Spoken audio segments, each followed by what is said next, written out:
Funding for this program is provided in part by the Minnesota Arts and Cultural Heritage Fund and the citizens of Minnesota. Hi, I'm Kathy Stutzman, host of On Cue Latitudes, the show that celebrates heritage, culture, and people from other countries who live here in our area. On today's show, we're going to explore the Hmong culture, which actually covers several countries in Southeast Asia. Stay tuned for On Cue Latitudes.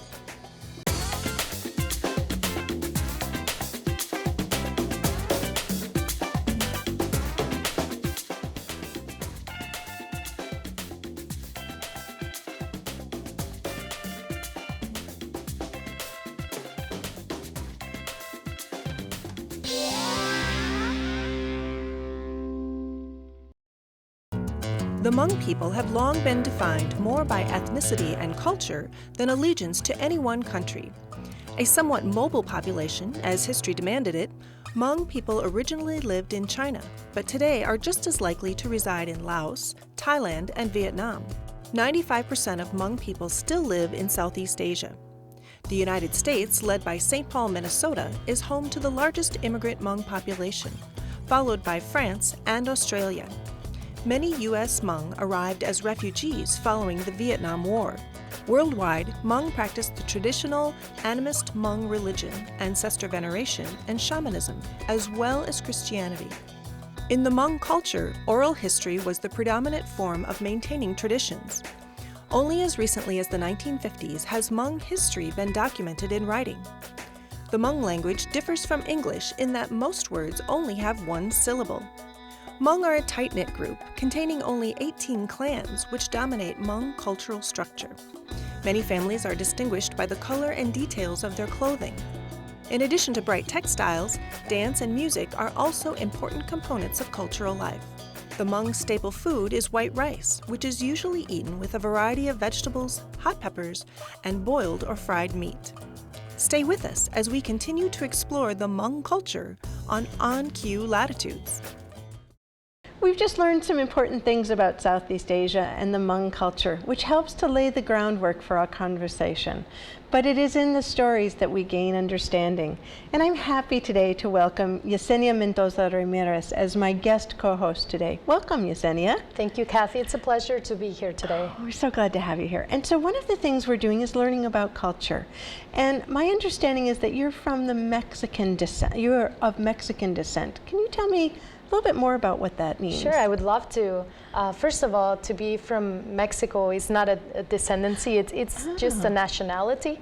What's really interesting about Mexico is that we have many different peoples there.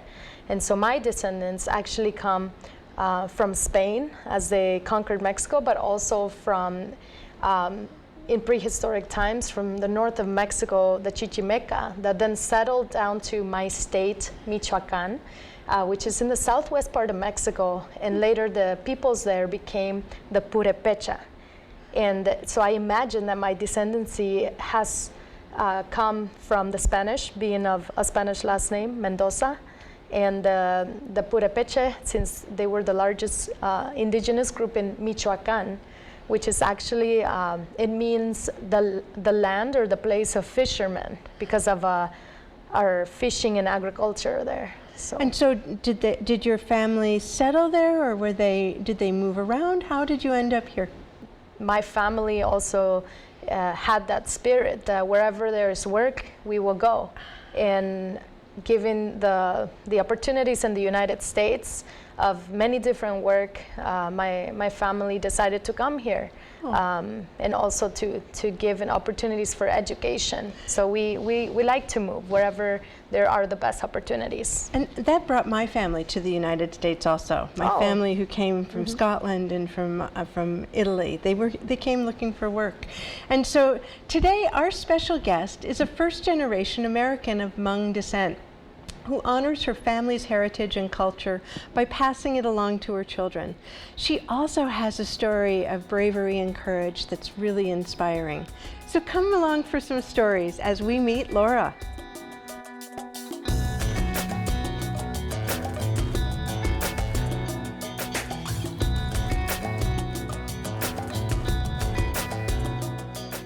As Yesenia and I mentioned earlier, there are many countries and cultures in Southeast Asia, but today our focus is going to be on the Hmong culture.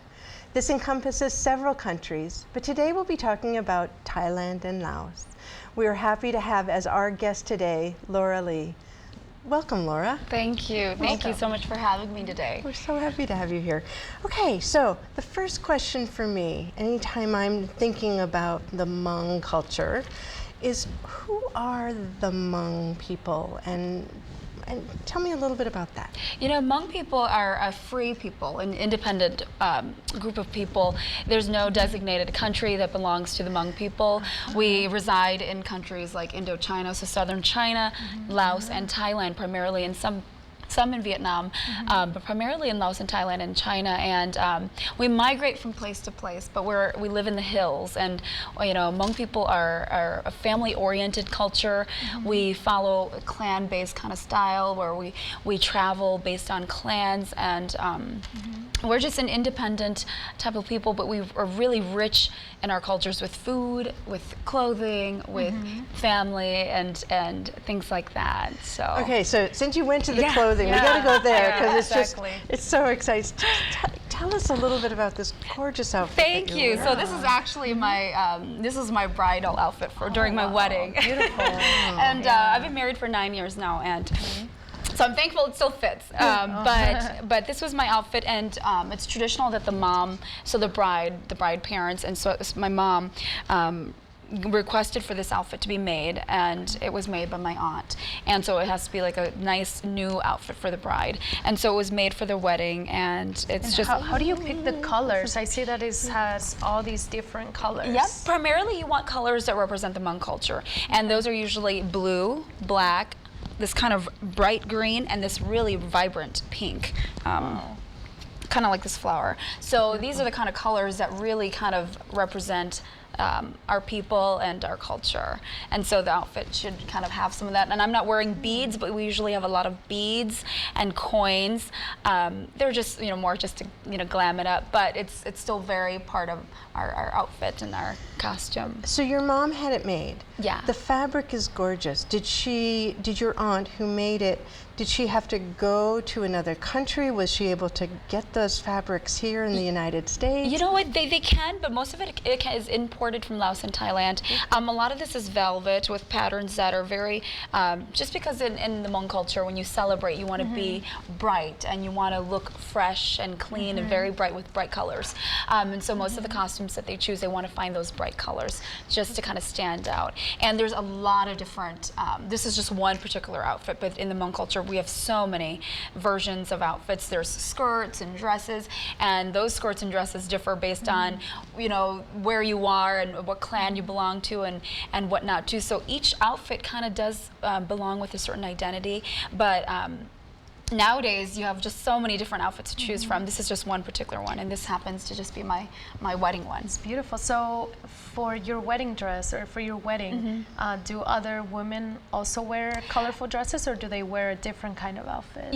For just the wedding, Hmong wedding, traditionally it's only the bride and her maid of honor. So those are the only two people in costume. The rest are just in normal attire. And then the groom is in his normal Hmong attire, and his best man is in Hmong attire. But the rest, so the bridal party consists of 4 people, and those are the ones that are usually in attire.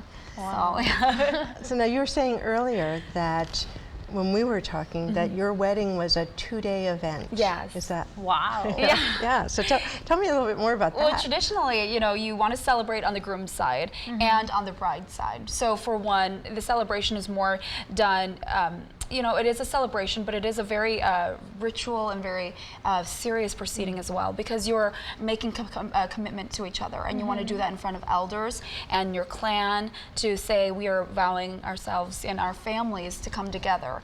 And so you do it one day on the bride's side, Traditionally, you do it from the groom side. So basically, the groom has to go to the bride's home to ask for her hand, and they negotiate between the two clans on that day. So it's not necessarily that starts the wedding process, but the day of celebration happens at the bride's house, where everyone comes together to eat and to join in the festivities, and you negotiate and you talk about just the commitment in front of everyone, and then they send the bride off, and that's when everyone says, you know, congratulations, and they give their blessing to the couple, and then the couple goes to the groom's house, and then at that point the groom's family welcomes the new bride and the new family that has now, you know, joined with them, and then they do another celebration to welcome the bride and the groom. Oh, it's beautiful. So I want to circle back for a moment, because you've talked about clans and you've certainly talked about families. Yes. And so can you tell me a little bit about how it is that your family came to the United States, and what that tie-in with the clan was? You know, family and clans are very important in the Hmong culture. And my parents, like a lot of my parents' relatives, you know, cousins, brothers and sisters, they migrated to the United States, you know, after the Vietnam War. The Hmong aided the United States during the Vietnam War and helped with some of the warfare because we were familiar with the jungle. And so we were able to aid the United States in that. And in return, the United States offered passage for the Hmong people to come to the United States. And some of the most popular towns would be states would be Minnesota and California, Northern California, by Fresno. And Hmong families would come to where they know other Hmong families would reside. So my parents came to the United States, in Minnesota in particular, in Minneapolis and St. Paul, because they knew other families were already there, that already established roots there, and so they followed families that way.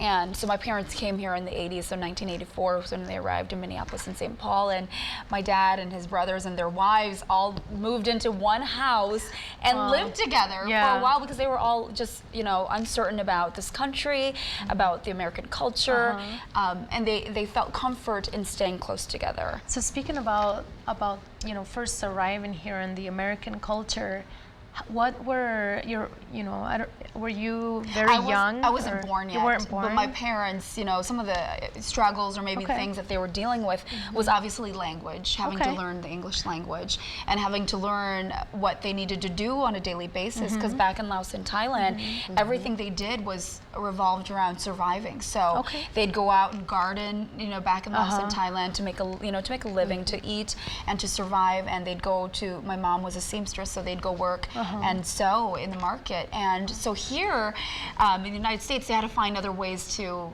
find skills that could make them survive. And my dad, who taught a little bit of French back in Laos and Thailand, when he got here, you know, he decided to take the route of, you know, education. And whereas my mother, who didn't have education back in Laos and Thailand, when she arrived here, she turned to the one thing she knew best, which was to be a mom, a stay-at-home mom, and to take her skills as in sewing and cooking and things like that, and just taking care of the family that way. Speaking about sewing, can you tell us what this beautiful garment is? Yeah, so this is called a nia, and basically it is kind of like a baby carrier, kind of like a baby Bjorn, if you see those kind of gadgets nowadays for moms. But basically, I secured my 3 kids in this, and my mom did the same with her her 8 kids. And so my mom bought this for me when I became a mother, and so I carried my 3 babies in it. But it's, you know, you carry it either in the front or the back, and you use a long sash to kind of secure the baby tight to your chest or to your back. Wow, where can I find one of these? You know, you can go to any Hmong market, like a flea market, and they'd have tons of these. You know, and you can purchase one. Yeah, those are beautiful. Yeah. So I have a question that I think kind of piggybacks on what Yesenia was asking. So you are a first generation. I am. American citizen, and so how has your family blended cultures? You know, a perfect example of that would be, you know, with Thanksgiving holiday coming up. When you think of traditional Thanksgiving holiday, obviously the Hmong culture, we kind of adopted a lot of American holidays, including Thanksgiving and Christmas and so forth. But it's funny because when my husband and I got married, he came to our Thanksgiving on my side for the first time, and alongside the turkey and mashed potatoes and gravy, we had rice and egg rolls, because it was just, you know, it's in the Hmong culture, Thanksgiving is usually a time where we reflect on the harvest season and what we've accomplished in the year and things like that. So when we cook to celebrate a feast, we cook the things that we know of. So we'd have, instead of a turkey, we'd have a chicken, and versus, and egg rolls and rice and noodles, noodle dish, things like that. And so that to me it encompasses the beauty of two cultures really blending together, where you have a spread and you have your turkey on one side and kind of egg rolls. adding a different flavor. Yeah, and egg rolls on the other. You just really see the melting pot there, really. I want to come to your house for Thanksgiving. Yeah, You're more than welcome. So what about your children? Can you tell us a little bit about how have you incorporated your parents' culture and your own culture into your daughter? You have 3 children. Yeah, right? we have 3 children. I have 2 daughters and a son. And one of the things about the Hmong culture is not a lot of our culture or even our people is written into books or onto paper. So that's just kind of been found within the last decade or so, or more so than that. But a lot of it's been told through storytelling. Just stories that my mother would tell me, like when we'd be cooking, and my grandmother, my mother and I, so 3 generations would be in the same room, and we'd talk about cooking, and my grandmother and my mother would tell us, like, oh, back in the day when we were, cooking, my mother used to teach me how to cook like this. And so when I was 5 and 6 and 7, my mom would bring me into the kitchen and teach me certain things. And one of the biggest staples in the Hmong culture is rice. We have rice at almost every meal, and families can decide how they want to prepare it, but you typically have rice. And so my mother would always say, no matter where you go, I'm going to teach you how to make rice so that you know how to survive. And so at 6 years old, I knew how to make rice. And so now for me, with my daughters, I want them to have those same kind of skills. I want them to have those same kind of stories, and to know that that's part of our culture. And so when my daughter was 6 as well, I was like, I'm going to teach you how to make rice like mom taught, like grandma that I taught me when I was 6. And so now my daughter knows how to make rice, and she's she makes pretty good rice. Well, and speaking about stories, this right here looks to me like a great story. Yeah. And do you want to tell us a little bit about it? Absolutely. In the Hmong culture, a lot of things aren't written in word. It's written in art and in stitching and sewing. And so this is known as a story cloth. I have it framed, but sometimes you see a lot of families put it in a wall hanging or in a pillow or on a quilt. But it just resembles who we are. And a lot of story cloths differ from the next because they're telling a different story. This particular one just focuses on Hmong people having to go in and day out to go to the farm to harvest, to make a living. Obviously you see pigs here and some vegetables here, and it was just part of their life back in Laos and Thailand, where it was simple. They lived very simply. They lived and they survived based on what they could plant and raise. And I would like to see kind of what the story looks like for the Hmong culture here in America now. Yeah, maybe have some story cloths. And there are some story cloths where nowadays you see families surrounding a Christmas tree, because it's changed with the new generations that are now here in Minnesota or even in the United States, the different things they're adopting and how they're meshing the two cultures. So story cloths are changing. You're seeing where they're sewing Christmas trees instead of gardens. Yeah. That's awesome. Well, and I'm wondering if you're willing to tell the story about a family story that you have about your family's leaving Laos and going to Thailand and then on their way to the United States. Yeah, a lot of it was, for some families it was very hard. My mother would tell me, and it was always when she would brush my hair and she would just play with my hair, and it's a very comforting feeling when my mother and my grandmother would brush our hair over and over, and it's a sign whenever an elder brushes your hair, it's almost like a blessing. They're blessing you. And so I remember my mother would always brush her hair and say, you have so many more opportunities here than so many families, and just remember the path that your ancestors took to get you here to have the opportunities. Because a lot of families during and after the war, the Hmong people were in danger, obviously, because they were siding with, they helped the United States. So the Laotian government, and even just when they felt danger, when they had to migrate over into Thailand, crossing that Mekong River, you'll see that in a lot of story cloths, but that was a huge moment in the Hmong culture, and there's a lot of stories that come from that. And one in particular that sticks with me is my mother would always tell me, some mothers, when they had to make that migration, to not risk the soldiers finding the group out, where the Hmong people were hiding. Some mothers had to choose to put opium in the babies' mouths to keep them from making a sound as they would sneak over and across the border, across the river into the next country. And my mother would cry because it's so emotional, and for her to think, she was like, I'm so glad I never had you guys, because I don't know what choice I would have made. Yeah. And that to me as a daughter, you know, was just like, wow, they've sacrificed so much to give all of us kids all these huge opportunities. And so for me to know that, it's just, that process was, had a long journey to get to where they are today, for us to have a future that we do have. So it's things like that, you know, and as I brush my daughter's hair, who has long black hair like mine, as I, you know, brush her hair, I remind her of the things that, you know, that my husband and I didn't have as kids, that we want them to realize that a lot of our ancestors and our grandparents have done, so that they could have a brighter future too, so that we kind of continue to pass that story of sacrifices and the journeys we've taken to get to where we are today, so that they appreciate what they have, and appreciate the journey that those before them took, so that they could be where they are today. So are any of your family in this photo? These are my sisters. So these are all my sisters. I'm missing one here. She must have been the one taking the picture.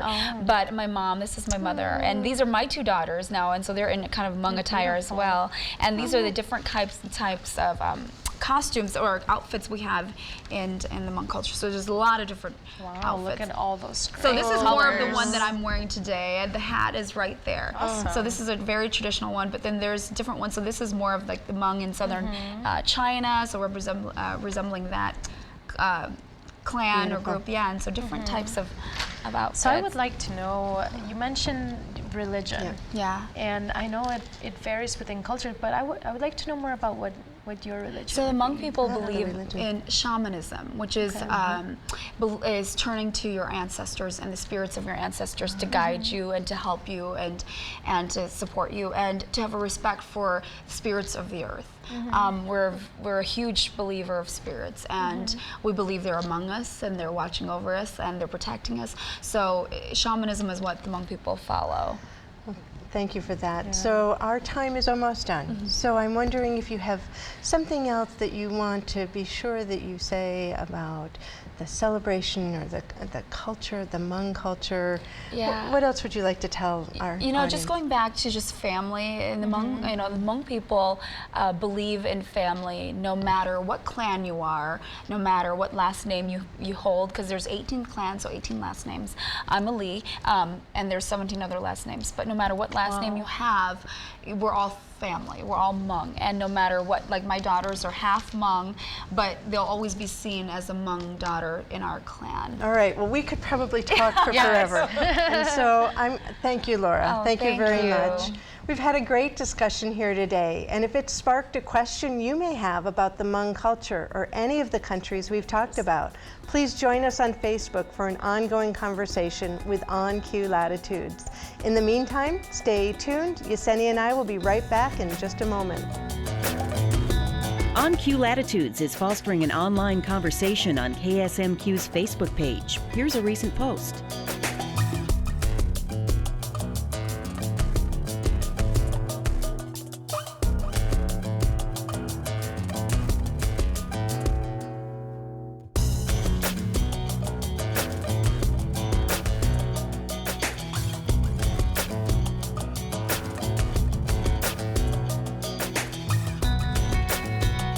If you'd like to know more about the cultures we're exploring, like us on Facebook and join the conversation.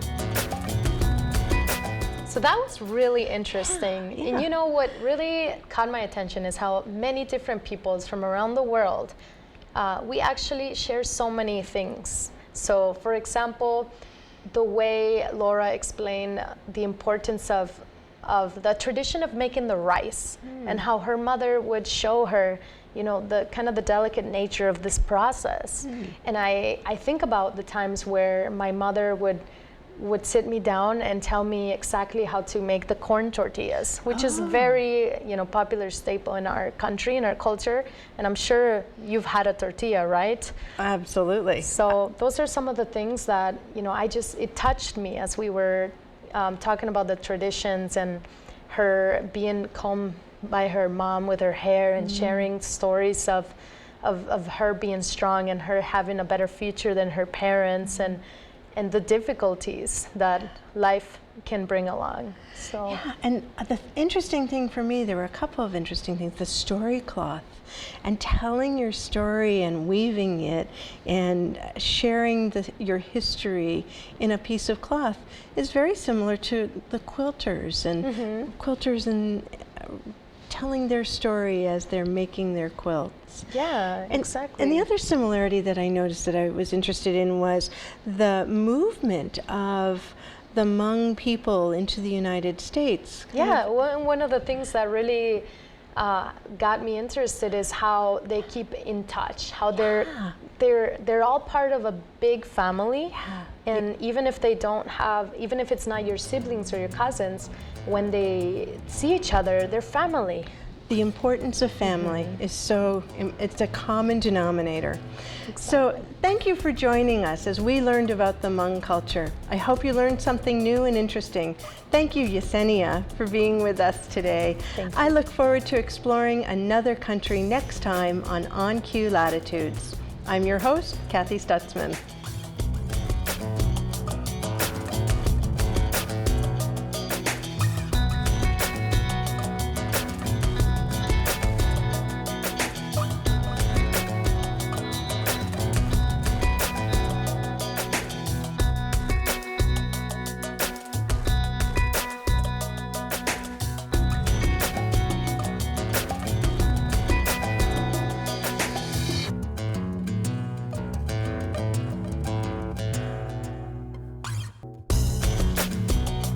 On Cue Latitudes is a production of KSMQ Television in Austin, nonprofit public television.